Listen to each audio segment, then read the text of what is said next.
Bom dia, queridos. Nesta manhã de domingo, quando você está tendo acesso a esta live, mas você que já tem participado conosco da aula da Escola Bíblica Dominical online, nós queremos agradecer muito, porque, de uma certa maneira, você tem podido estudar durante a semana, no domingo ou a qualquer outro dia da semana, ter estudado as lições. E isso para nós é motivo de alegria. Mas eu quero pedir ainda, compartilhe com os seus amigos estas lições para que também eles possam crer e possam crescer no conhecimento da palavra de Deus.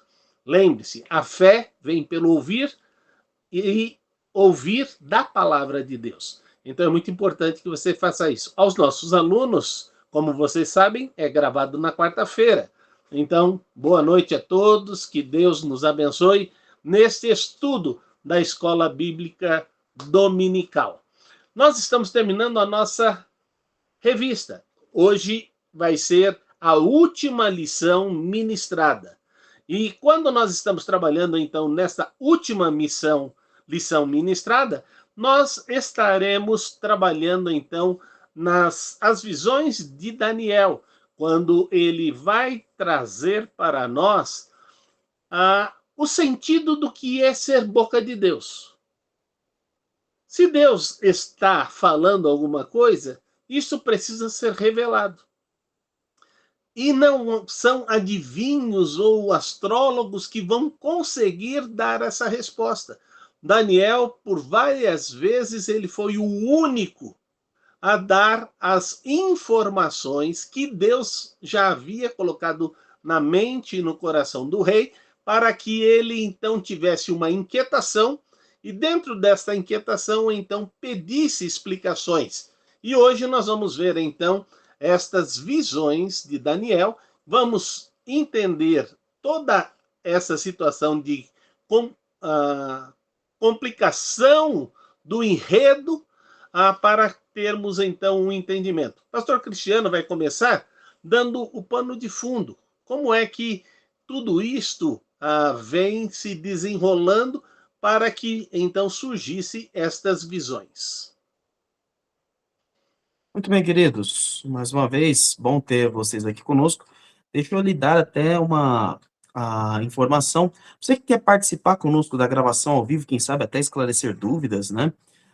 Participar aqui da aula, é só entrar em um dos grupos do nosso WhatsApp, e ali a gente vai encaminhar o link para que você possa acompanhar e participar da aula ao vivo, que é gravado na quarta-feira à noite, às 20 horas. Toda quarta, às 20 horas, tá bom?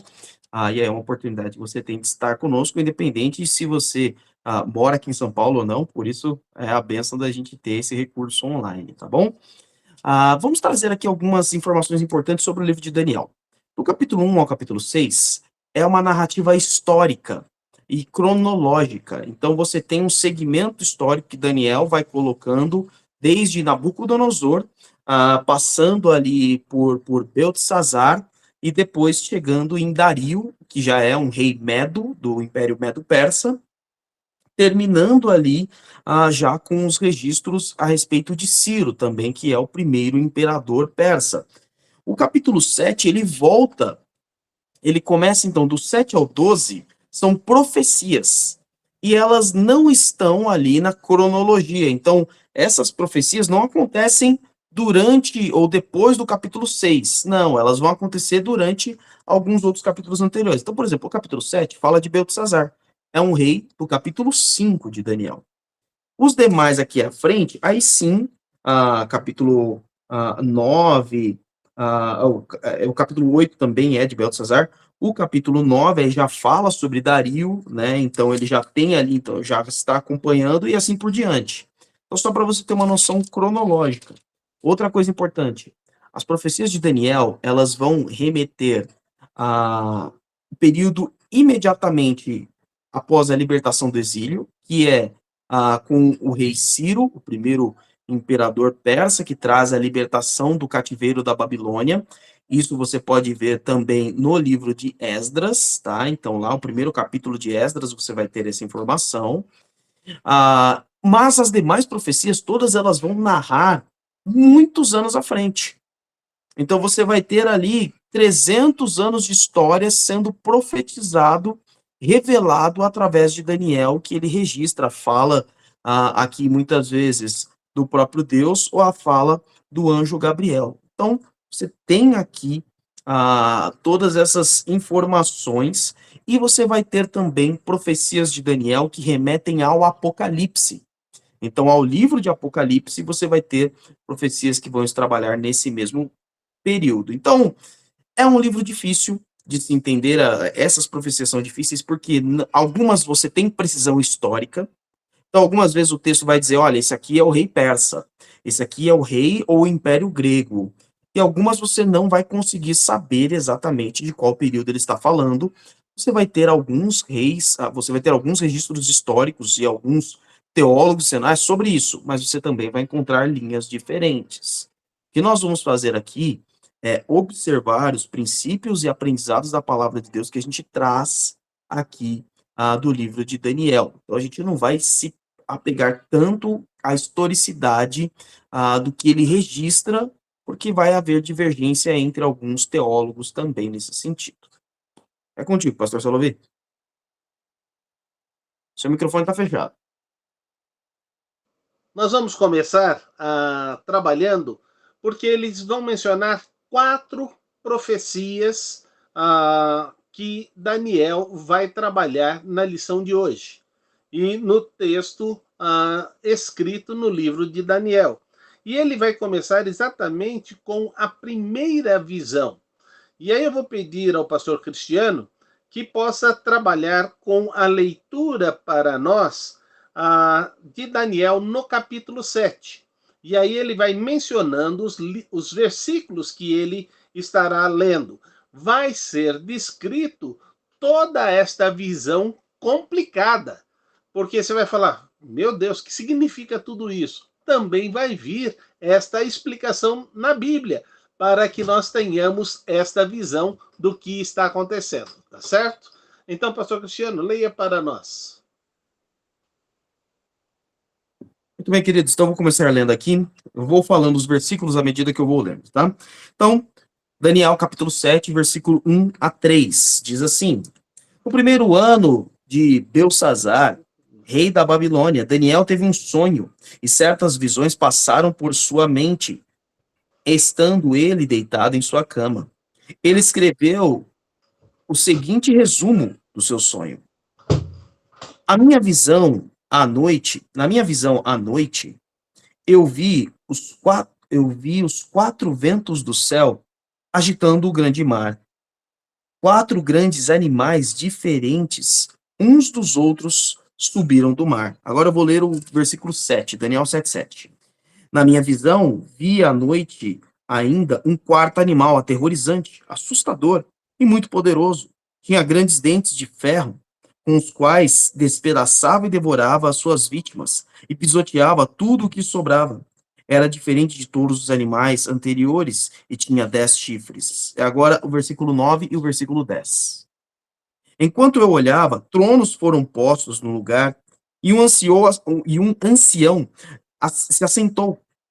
Sua veste era branca como a neve, seu cabelo era branco como a lã, seu trono ardia em fogo, e as rodas do trono estavam todas ah, incandescentes, e saía um rio de fogo de diante dele. Milhares e milhares o serviam, milhões e milhões estavam diante dele. O tribunal iniciou o julgamento e os livros foram abertos.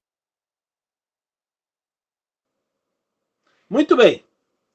Nós vimos aí esta situação no primeiro ano do reinado de Belsazar, rei da Babilônia. Lembra-se que Belsazar é filho de Nabucodonosor, que o pai faleceu e ele assumiu o trono. Então, agora, esta visão traz toda esta inquietação. E no capítulo 7, no versículo 16, A irmã Yara vai ler para mim o 16 e o 17 do capítulo 7, que vai começar a interpretação desta visão. Pode ler, irmã Yara. 16. Cheguei-me a um dos que estavam perto e pedi-lhe a verdade acerca de tudo isso. E ele me disse, e fez-me saber a interpretação das coisas. O 17 também. Estes grandes animais que são quatro reis, que se levantarão da terra. Muito bem. Aí nós temos, então, essa primeira explicação. Essa primeira explicação está dizendo que estes animais que eram tão assustadores seriam reinados que viriam contra Belsazar e que viriam para destruir a grande Babilônia. Lembre-se que a Babilônia era a cidade mais bela que existia, com seus lindos jardins, com a sua arquitetura fantástica, era bonito demais de se ver. E agora está falando que o reinado babilônico vai ser dizimado. Mas continua essa explicação agora no versículo 21 e 22. Irmã Yara, pode ler, por favor. Eu olhava e eis que esta ponta fazia guerra contra os santos e os vencia. Até que veio o ancião de dias e foi dado juízo aos santos do Altíssimo. E chegou o tempo em que os santos possuíram o reino. Muito bem, ainda versículo 25 e 26 para vermos a visão completa. E proferirá palavras contra o Altíssimo, e destruirá os santos do Altíssimo, e cuidará em mudar os tempos e a lei, e eles serão entregues na sua mão por um tempo, e tempos, e metade de um tempo. Mas o juízo estabelecer-se-á, e eles tirarão o seu domínio para o destruir e para o desfazer até o fim. Lembre-se, a despeito da influência de Sadraque, Mesaque, Abidnego no reinado da Babilônia e Beltesazar, a despeito do reinado ter sido colocado de uma forma não a Deus como Deus deles, a opressão veio sobre todo o povo de Israel e esta opressão veio a tal ponto que Deus decide terminar com o reinado dos babilônios para que o povo de Israel pudesse ter uma nova situação no próximo reino.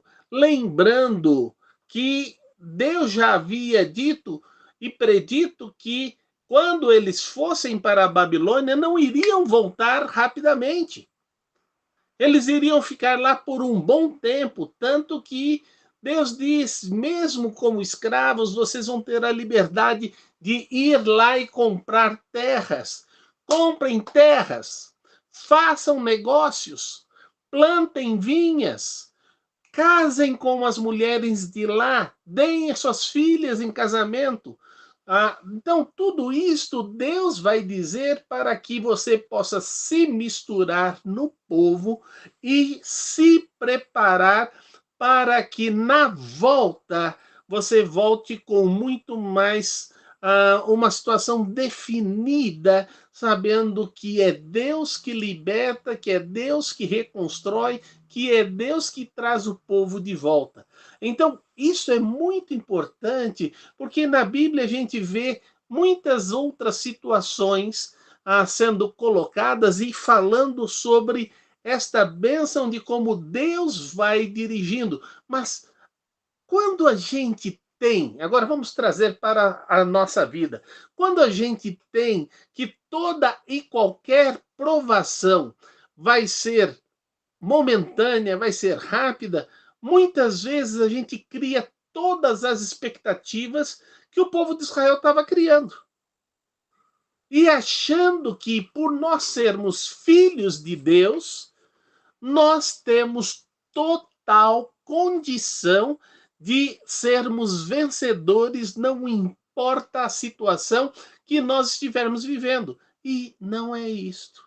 Tanto que nesta situação, ele diz: no tribunal julgará e o seu poder será tirado totalmente e destruído para sempre, no tempo de Deus. Não no tempo de Israel, não no tempo que nós estamos vendo isso. Então é muito importante que nós tenhamos isso na nossa mente e no nosso coração. Vamos ver agora a segunda visão? Pode ler, irmã Emilce. Daniel capítulo 8, vou ler o versículo número 1. No terceiro ano do reinado de Belsazar, eu, Daniel, tive outra visão, depois da primeira. Agora o versículo 4 do mesmo capítulo 8. Observei o carneiro enquanto ele avançava para o oeste, para o norte e para o sul. Nenhum animal conseguia resistir-lhe, e ninguém podia livrar-se do seu poder. Ele fazia o que bem queria e foi ficando cada vez maior.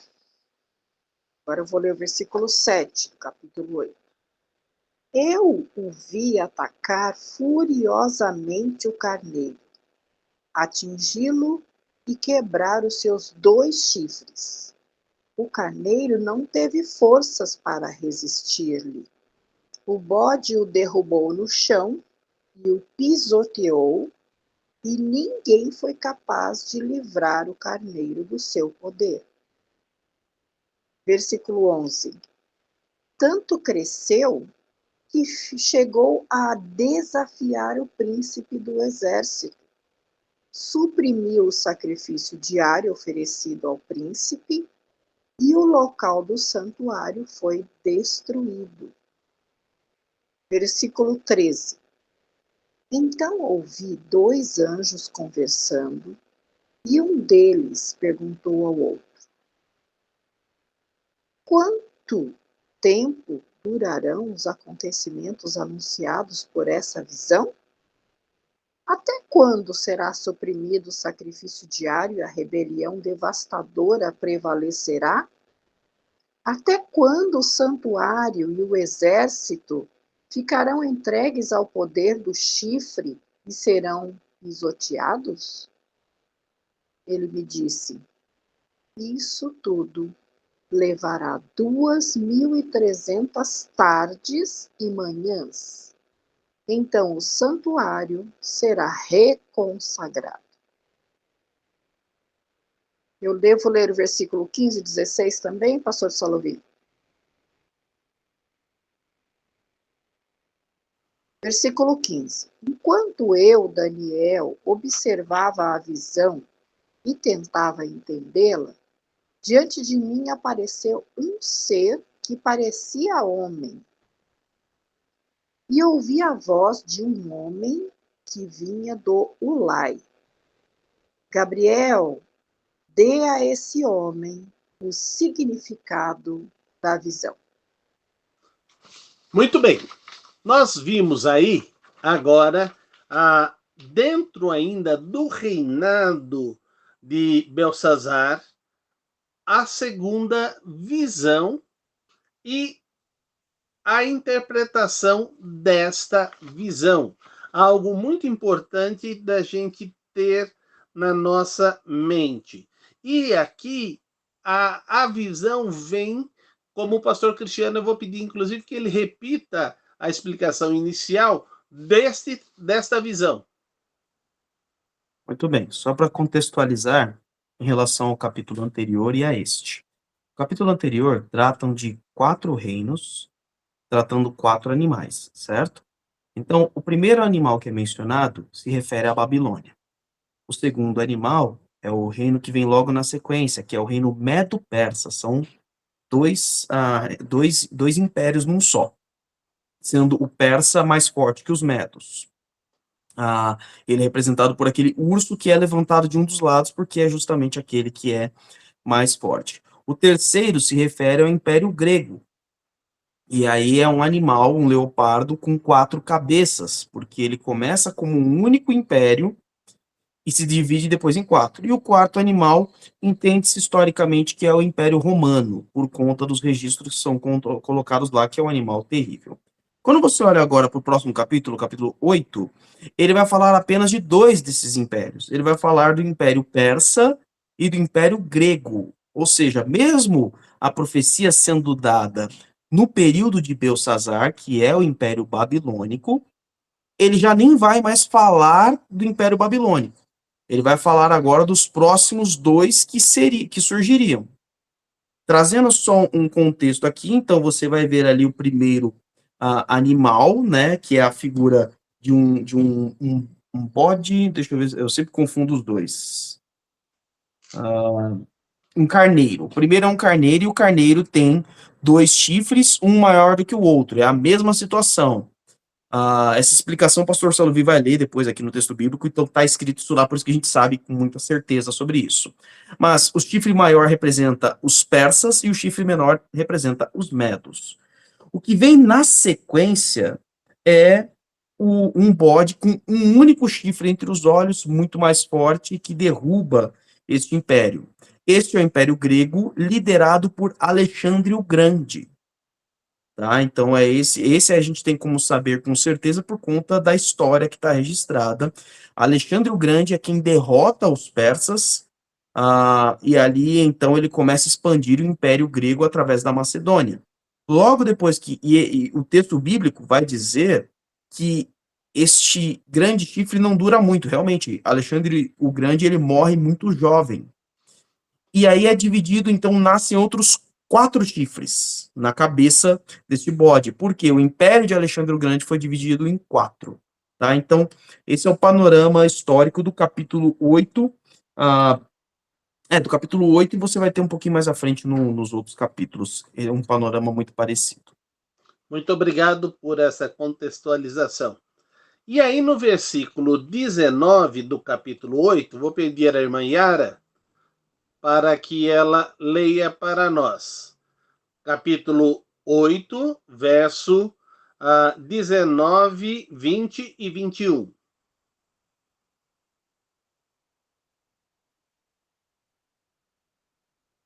E disse: Eis que te farei saber o que há de acontecer no último tempo da ira, porque ela se exercerá no determinado tempo do fim. Aquele carneiro que viste com 2 pontas são os reis da Média e da Pérsia. Mas o bode peludo é o rei da Grécia, e a ponta grande que tinha entre os olhos é o rei primeiro. Agora o versículo 26 e 27. E a visão da tarde e da manhã que foi dita é verdadeira. Tu, porém, cerra a visão, porque só daqui a muitos dias se cumprirá. E eu, Daniel, enfraqueci e estive enfermo alguns dias. Então levantei-me e tratei do negócio do rei, e espantei-me acerca da visão, e não havia quem a entendesse. Muito bem. E aí é colocado agora a explicação desta segunda visão dentro do contexto do pastor Cristiano. Já fica bem fácil de nós vermos, então, o que vai acontecer. A Babilônia vai ser destruída e entra agora os medos e persas, e também vão ser substituídos agora pelos gregos. À frente, nós vamos ver, então, esta sequência de domínio até o ponto de chegar à libertação do povo de Israel, que vai sair em levas da antiga Babilônia, para que eles possam voltar à sua terra. Então, vamos dar uma olhada agora nesse capítulo ainda vendo estas explicações, no capítulo 8, nós vamos ver os versículos de 13 a 16.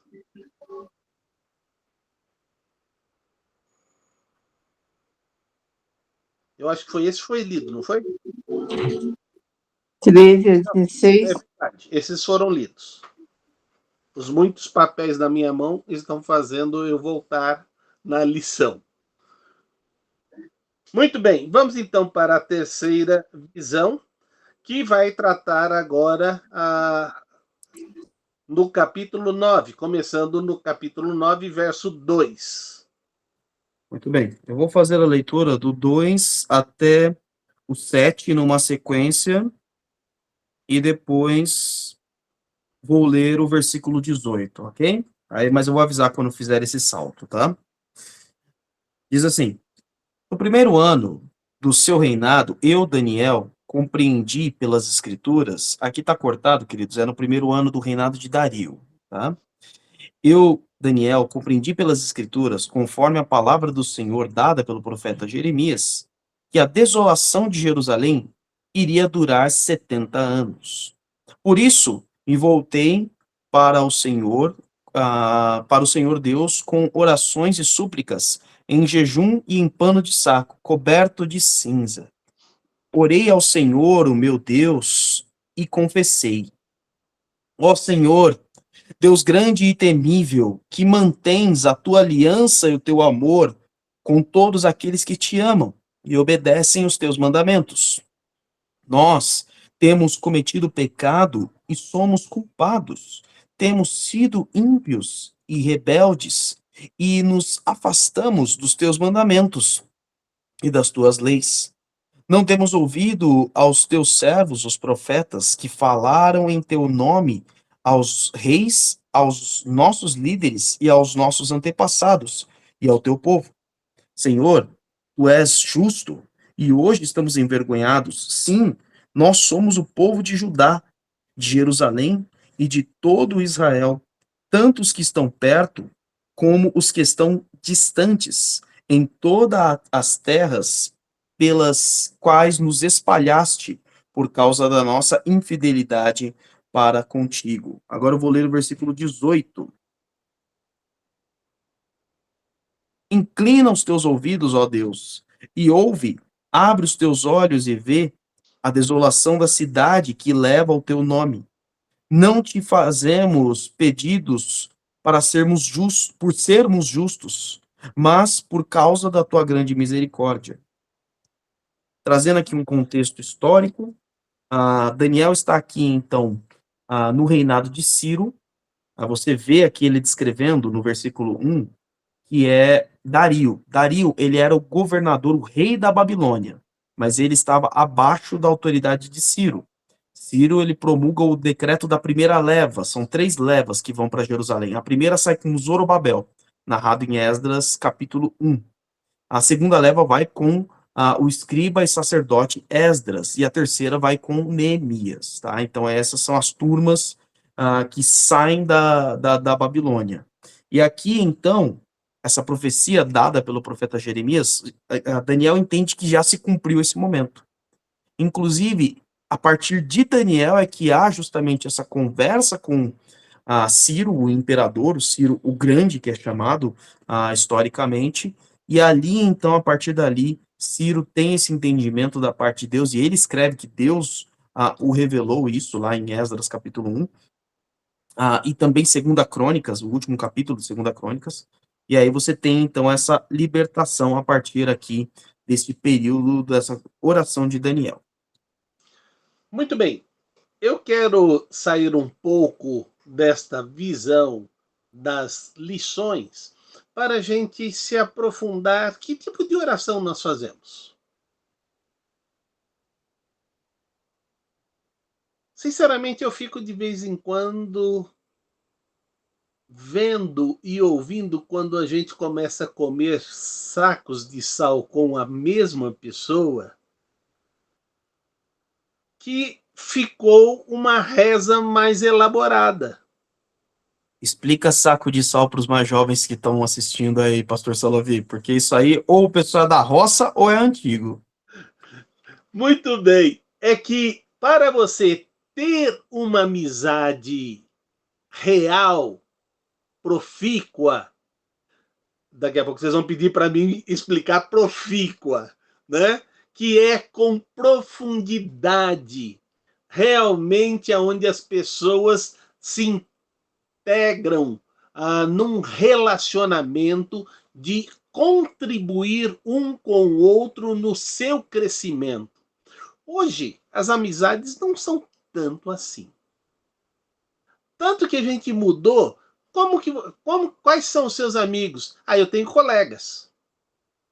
Eu tenho colegas de escola, eu tenho colegas de trabalho, eu tenho colegas de clube, eu tenho colegas de igreja. Opa! Até na igreja você tem colegas? É de tão superficial que é o seu relacionamento. Você não senta para comer comida. E naquele tempo, gente, comer comida é quando se desenvolve o relacionamento. Lembre-se, todos sentam quase que encostados no chão, geralmente tinham algum tipo de elevação, que eles se sentavam para ter maior comodidade da perna.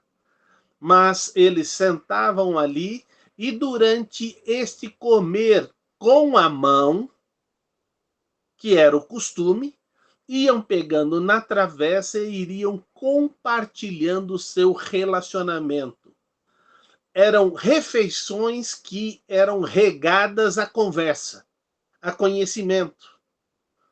Por isto que agora, quando começa esse tipo de oração, deixa de ser uma oração de reza, passa a ser uma abertura do coração diante de Deus de toda essa situação. Lembre-se, Deus já avisa no capítulo 2 que eles vão ficar 70 anos. Mas o que foi que aconteceu? Vários outros profetas que tinham influência no povo de Israel, eles profetizaram que eles seriam levados cativeiro e em 1 ano estariam de volta. E eles ficaram com essa imagem na cabeça. Não importa que estamos indo, daqui a 1 ano nós estamos de volta e tudo vai ser natural. O que é que acontece? Estes profetas morrem em 1 ano. E a profecia perdura por 70 anos. E nós vemos então, passando por todos estes reinados, por isso que Deus diz, como eu falei agora há pouco, construam casas, comprem terras, casem e deem suas filhas em casamento, para que você crie raiz, façam da sua prosperidade a prosperidade da nação que você está lá. Então participe, não fique só explorando tudo que tem lá. E é isso que acontece. E agora, Daniel, na sua oração, ele começa a se apresentar diante de Deus, dizendo de quem é este Deus, como o seu poder se manifesta. Ele começa a falar sobre seus pecados. E é interessante que nas nossas orações e nos nossos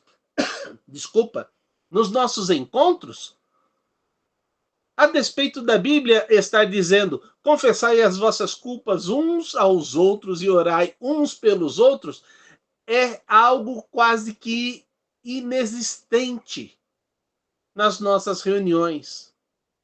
Por quê? Não há grau de confiança.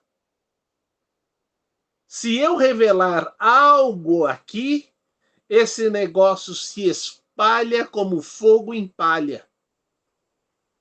E depois nunca é espalhado da forma como a pessoa disse. Então, as pessoas preferem não abrir a sua boca, não aprofundar os seus relacionamentos. Isto começa a mudar quando a igreja começa a ter núcleos de oração. Porque com o tempo, a confiança vai sendo estreitada e as necessidades vão eclodindo nos relacionamentos. Então a pessoa precisa de suporte. Eu lembro de uma reunião, uma pessoa chegar e dizer: gente, eu não aguento mais. Eu estou querendo tirar a minha vida. Nessa hora eu parei a reunião e disse: querido irmão, quais são suas necessidades? Relacione. E ele começa a colocar as suas necessidades. As suas necessidades foram todas cobertas no grupo, mas ele precisava de um acompanhamento psicológico. Isso foi providenciado. Ele precisava de uma pessoa que estivesse presente quase que todo dia na sua vida, para que ele não mergulhasse em depressão. Isso foi feito uma escala e pessoas se prontificaram a estar com ele cada um dos dias. Até que essa pessoa saiu de sua crise e pôde retomar com a sua família todas as ações. Isto só aconteceu porque, com o desenvolvimento dos relacionamentos, ele sentiu que poderia abrir isto que estava ali angustiando. Se ele não abrisse, sabe o que iria acontecer? Receberíamos a notícia que ele se matou. E muitas pessoas têm se matado porque, na hora de tirar a sua vida, ele está totalmente só. E aí a gente tem que parar e pensar: onde eu estava? O que eu estava fazendo? São situações... Sim. Deixa eu acrescentar algo a esse importante ensinamento que a gente tem tido. Tiago escreve no capítulo 5, no versículo 16, justamente isso que o senhor estava falando. Portanto, confessem seus pecados uns aos outros e orem uns pelos outros para serem curados.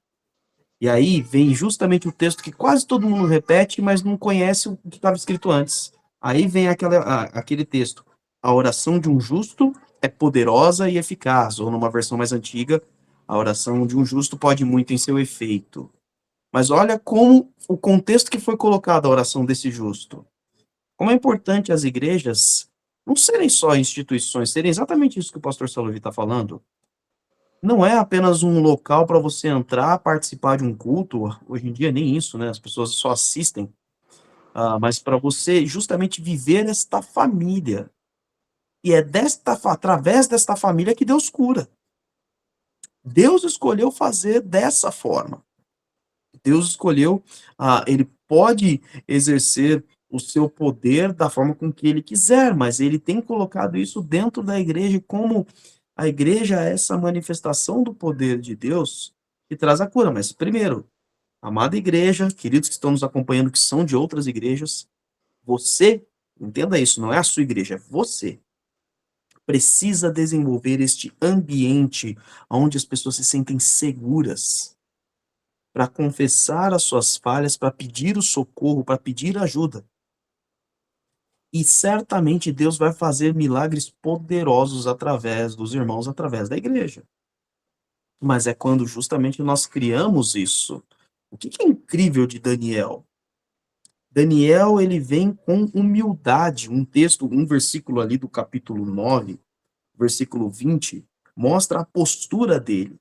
Ele diz aqui: enquanto eu estava falando e orando, confessando o meu pecado e o pecado de Israel, meu povo, e trazendo o meu pedido ao Senhor, o meu Deus em favor do seu santo monte. E aí, Deus vem em resposta. Mas você percebe a postura de Daniel na preocupação com o seu povo e a humildade dizendo, olha, eu estou no meio desse povo, eu sou semelhante a eles. Quando a gente tem essa compreensão de mostrar que nós também falhamos, as pessoas conseguem olhar assim, tá, mas como é que você venceu essa falha?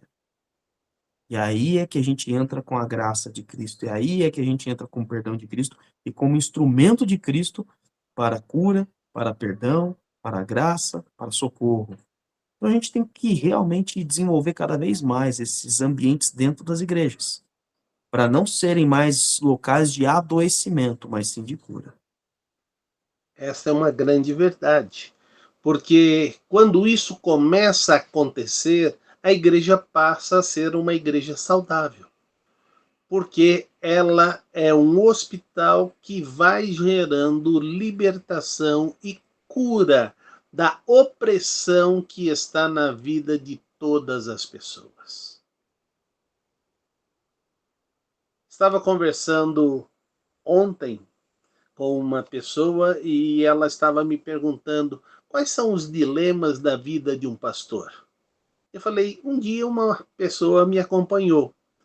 Não foi que ela estava ao meu lado, mas ela me encontrou em 3 momentos no dia. De manhã, eu fui fazer uma visita no hospital, que uma das minhas irmãs e ovelhas havia ganhado neném. E eu e Emilce estávamos lá no hospital. Aí damos parabéns para a família e tudo mais. À tarde, nós estávamos no velório. E essa irmã estava no velório. E à noite, na celebração de um aniversário, também ela estava. E aí ela fez questão de sentar ao meu lado e dizer, pastor, como seu coração aguenta tanta situação diferente?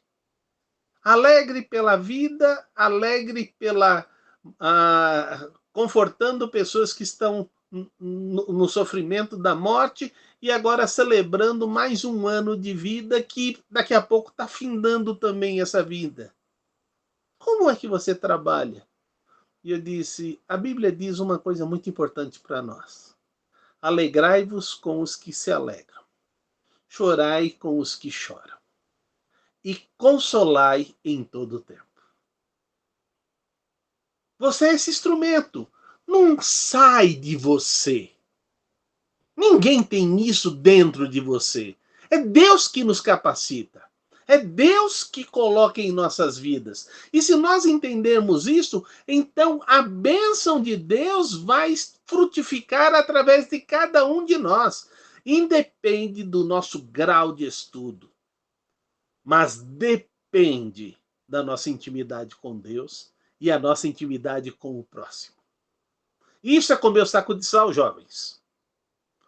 É você estar ao lado de uma pessoa em vários momentos de sua vida e conhecer essa pessoa de fato, sabendo dos seus desejos, dos seus anseios.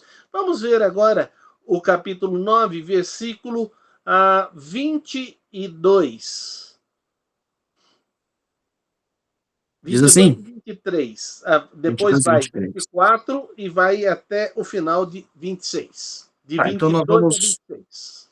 o 22 ao 26, então. Perfeito. Ele me instruiu e disse, Daniel, agora vim para dar-lhe percepção e entendimento. Assim que você começou a orar, houve uma resposta que eu lhe trouxe, porque você é muito amado. Por isso, preste atenção à mensagem para entender a visão.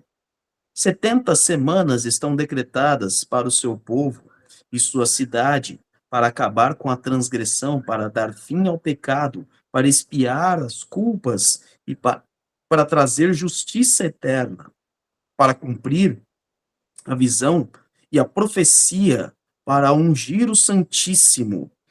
Saiba e entenda que a partir da promulgação do decreto que manda restaurar e reconstruir Jerusalém, até o ungido, o líder, venha, haverá 7 semanas, 7 semanas e 72 semanas. Ela será construída com ruas e muros, mas em tempos difíceis. Depois das 72 semanas, o ungido será morto e já não haverá lugar para ele. A cidade e o lugar serão destruídos pelo povo do governante que virá. O fim virá como uma inundação. As guerras continuarão até o fim e, e as desolações foram decretadas. Pastor, quer que eu traga algum panorama aqui? Por favor. Bom, aqui, queridos, você tem. Aqui são um dos textos mais difíceis do livro de Daniel, tá? Porque a Bíblia ela trabalha muito com números e os números de uma maneira simbólica. Então, 72 semanas, 7 semanas, não quer necessariamente dizer um período de tempo da forma com que foi determinado. Aqui você tem 2 períodos históricos sendo descritos como se fosse uma coisa só, e não é, tá? Aliás, eu dizer até que 3 períodos. Primeiro, quando ele diz que vai acabar o fim da transgressão, no versículo 24, e é dito no versículo 25 que será reconstruído e restaurado Jerusalém. Depois, no final do versículo 25, é dito que vai ser reconstruído os muros e as ruas. Isso acontece com Zorobabel, Esdras e Neemias. Zorobabel reconstrói o templo e Esdras e Neemias reconstroem os muros, ok? Então, isso é alguns anos, ali poucos anos logo depois de Daniel. Zorobabel é contemporâneo com Daniel, no mesmo período. Perfeito. Os demais ali não se referem ao período de Neemias. Neemias ou Zorobabel não são o ungido ou o líder. Aqui ele está falando do Messias. A expressão o ungido é que a gente lê em português. Mas se você for ler originalmente no hebraico, é Messiah. Então é o escolhido. Ou seja, quando ele está falando agora deste ungido, ele está falando de Jesus. Esses 7 semanas, 72 semanas, eles vão se referindo a um tempo perfeito. Paulo diz que Jesus veio na plenitude dos tempos. Então, Jesus chega no tempo certo. E aí, você vai ter uma profecia dele sobre Jesus que é narrado em Isaías 53 e 54. Perceba as conexões que a Bíblia faz entre si, que é sobre o servo sofredor, porque diz: o ungido será morto e já não haverá lugar para ele. Depois você lê Isaías 53 e o começo do capítulo 54 e vai falar sobre o servo sofredor. E por último, ele diz: o fim virá como inundação. É dito: a cidade e o lugar santo serão destruídos pelo povo do governante que virá. Aqui, se você for pegar o período histórico, isso acontece no ano 70 depois de Cristo, que é quando o Império Romano destrói o templo em Jerusalém e destrói a cidade de Jerusalém, incendeia ali a cidade, acaba com tudo ali. E ele diz: guerras continuarão até o fim e as desolações foram decretadas. Aqui a gente já entra no período apocalíptico. Então, em 4 versículos você tem 3 tempos históricos, sendo que um nem tem definição. Então, esse é o contexto para o que a gente está lendo aqui. Por isso que o pastor Cristiano, nesta contextualização do texto bíblico, traz esta situação para que você, que pela primeira vez está tendo contato com Daniel, vai falar assim: puxa vida, lendo, não dá para entender todas estas coisas. É lógico, é necessário você ter uma visão histórica do que está sendo tratado à luz da palavra de Deus. Você não vai pegar uma verdade nua e crua e vai trazer para você como se fosse uma profecia que vai sendo saltada da Bíblia e você pode jogar essa profecia sobre qualquer pessoa, sobre qualquer situação, como se Deus estivesse falando agora e como se você fosse o profeta da boca de Deus. E na verdade, nada disto vai acontecer. Isso tem gerado muita frustração em todas as pessoas. A quarta visão vai para o capítulo 10.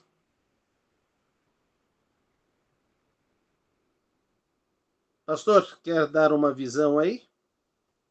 Muito bem. Capítulo 10, ele agora já terminou o reinado babilônico, já não é mais ah, o reinado de Belsazar.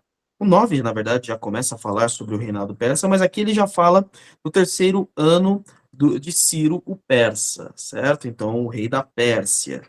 E aqui no capítulo 10 você vai ter uma descrição agora sobre a Pérsia e sobre a Grécia, certo?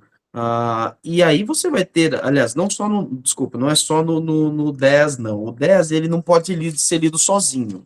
O 10 e o 11 fazem um compilado da mesma profecia.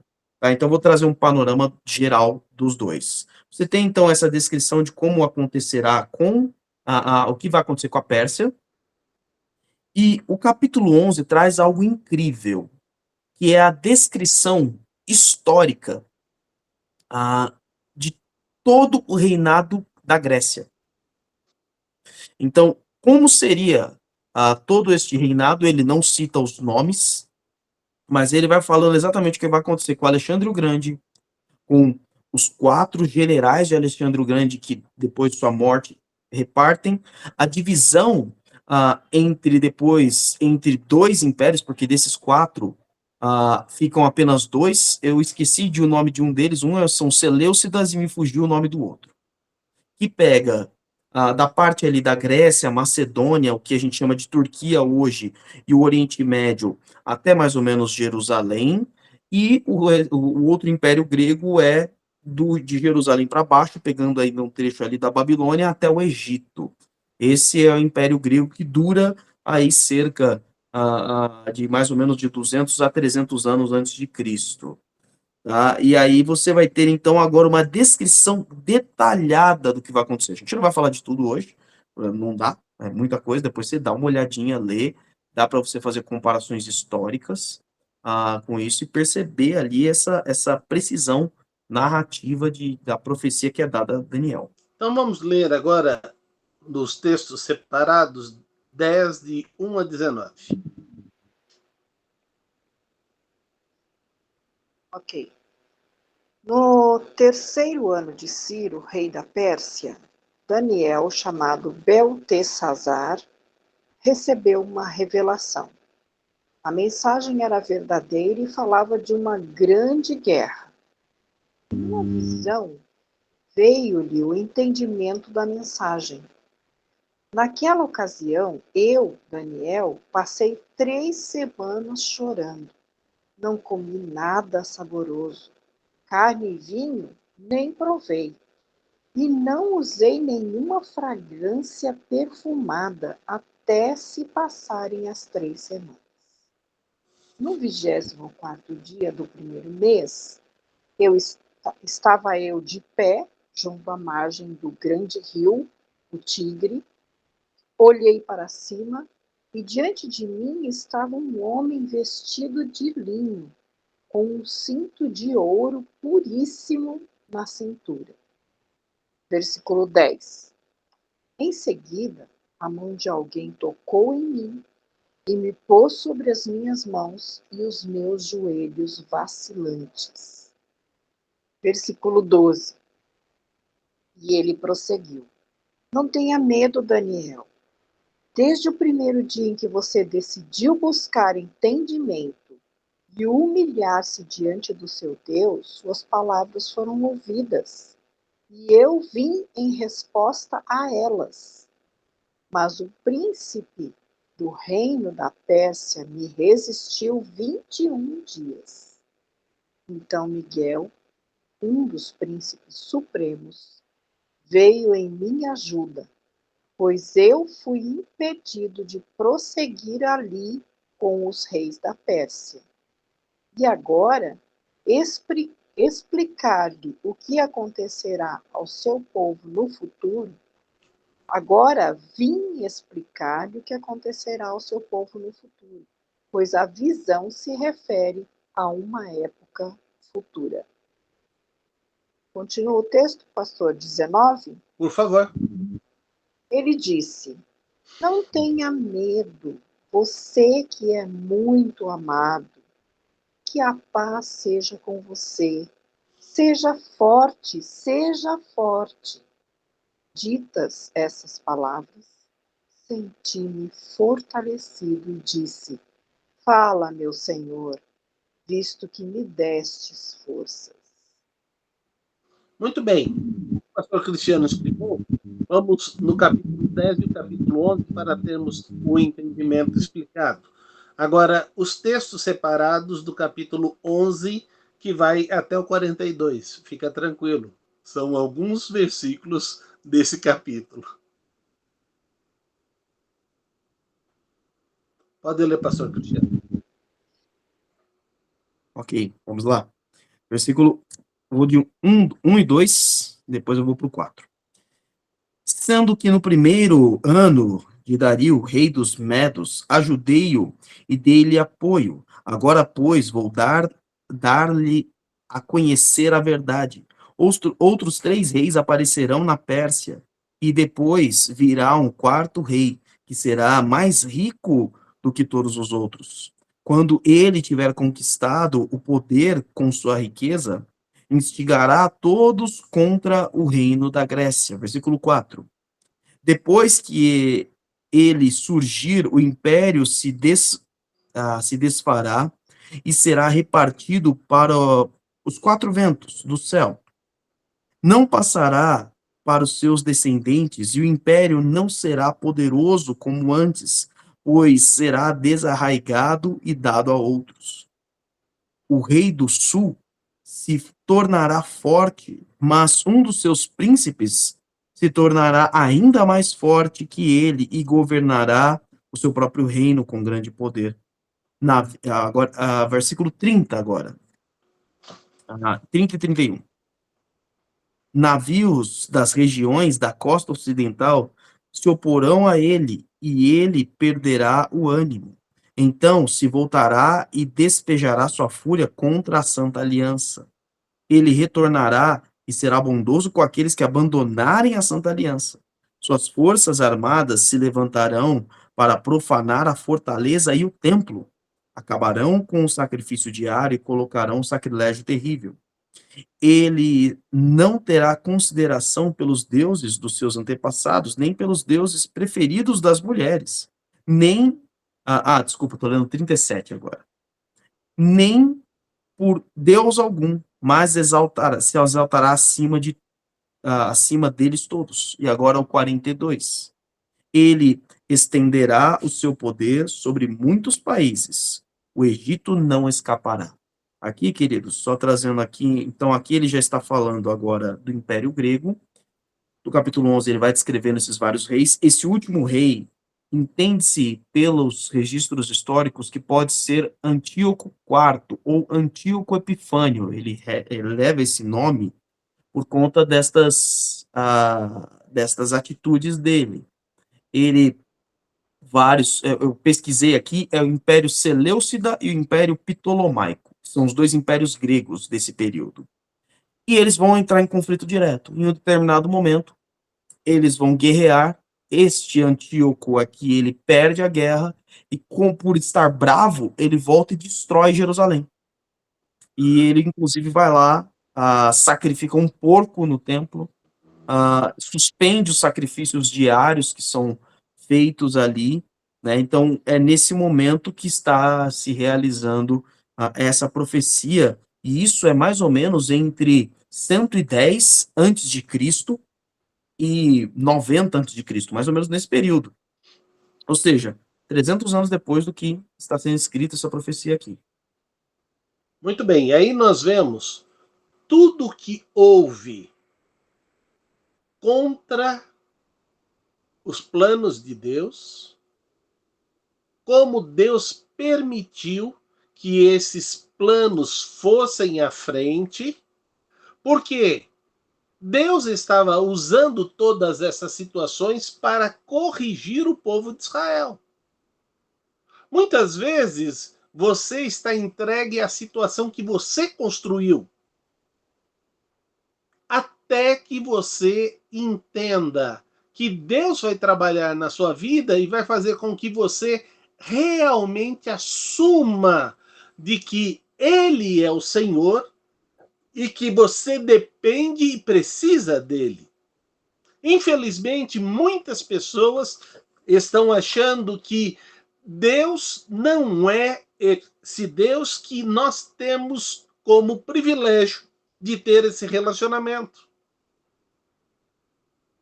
Domingo passado preguei sobre essa situação da nossa conversa com Deus, que Deus quer esse diálogo e que Ele espera que realmente nós possamos intensificar a nossa comunhão com Ele.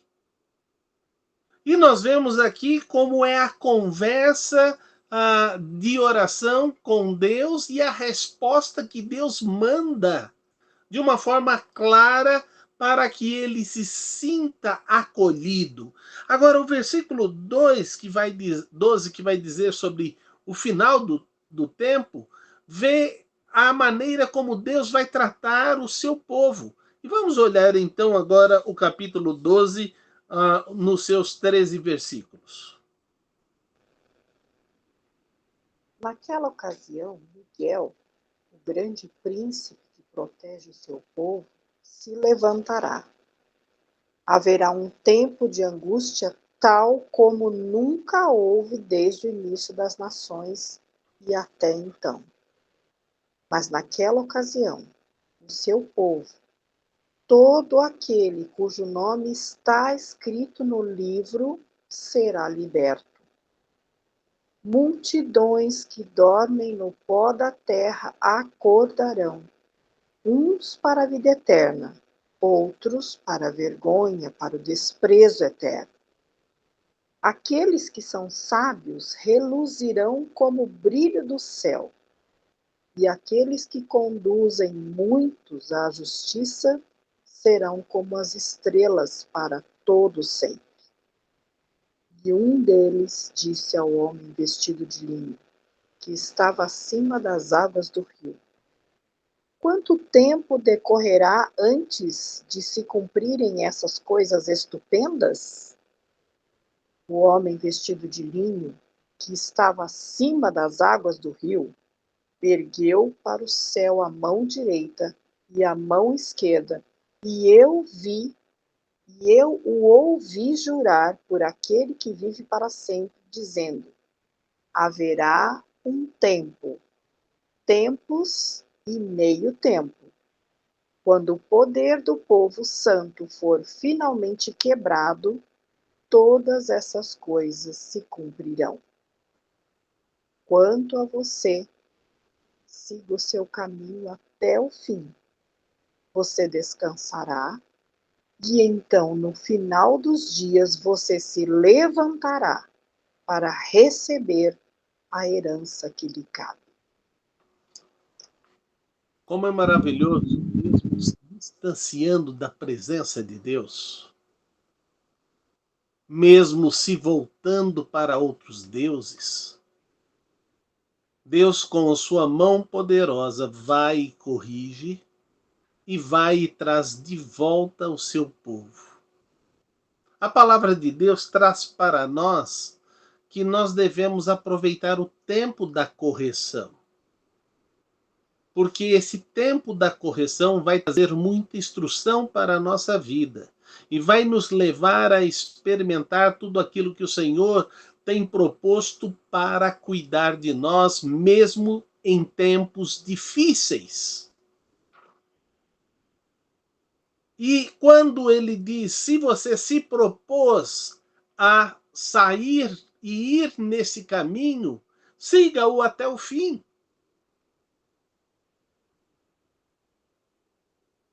Hoje nós temos a figura da escada rolante, né? E aí você decide subir numa escada rolante. Se você tentar retornar nessa escada rolante, você vai até, com muito esforço, retornar. Mas você vai começar a pensar neste grande esforço que você está fazendo para retornar? Não seria melhor eu ter chegado ao fim e depois de lá tomado uma nova decisão? Por isso, queridos, entenda isto.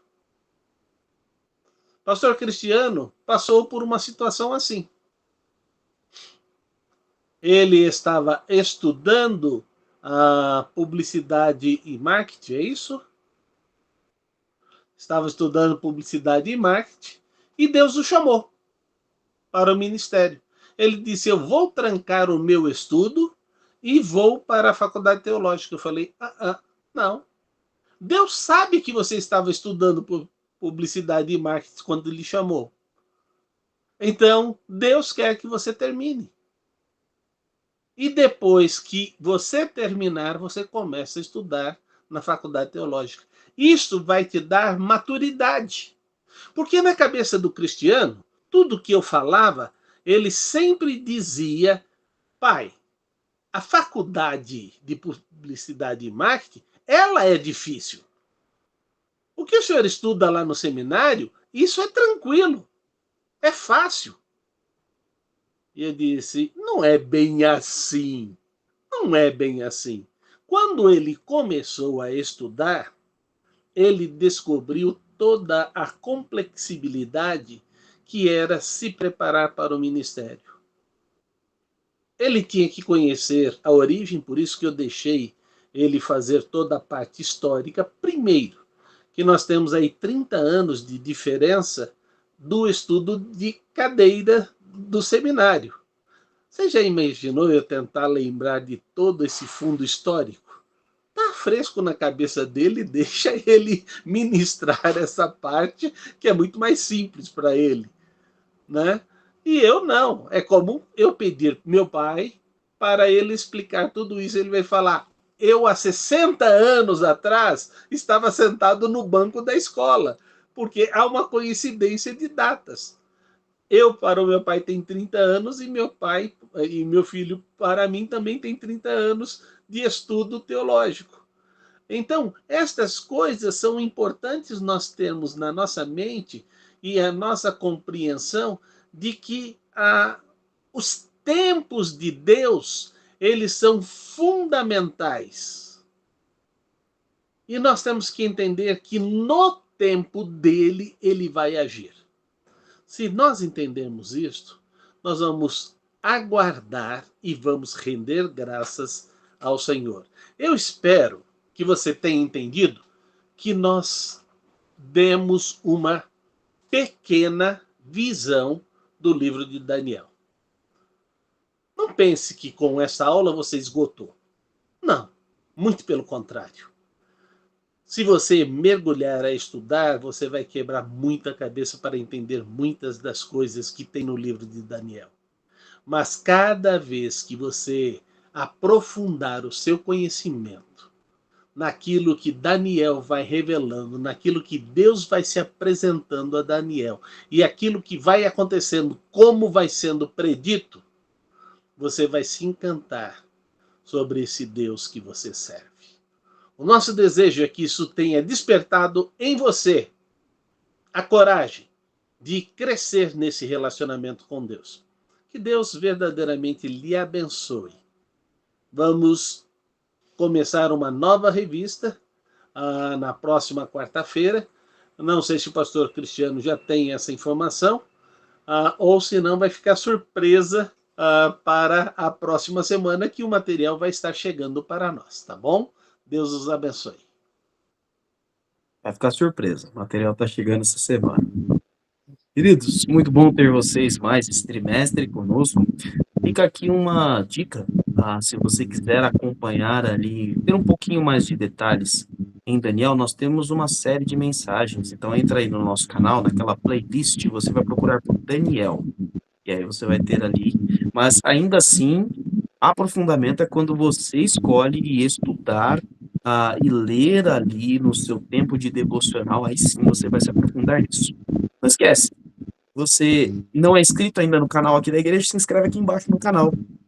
deixe seu like, sua curtida, compartilhe nas suas redes sociais e aguardamos você nos próximos. Não esquece de deixar também o seu comentário aqui no vídeo, porque toda essa interação faz com que o YouTube divulgue a mais e mais pessoas, e o nosso desejo é divulgar, é pregar a palavra de Deus a muito mais gente, até aonde esses vídeos puderem chegar. Deus abençoe sua vida, uma boa semana. Obrigado, pastor Salovi. Quanto ensinamento, hein? E ainda falta muito. Mas foi muito abençoado seus ensinos.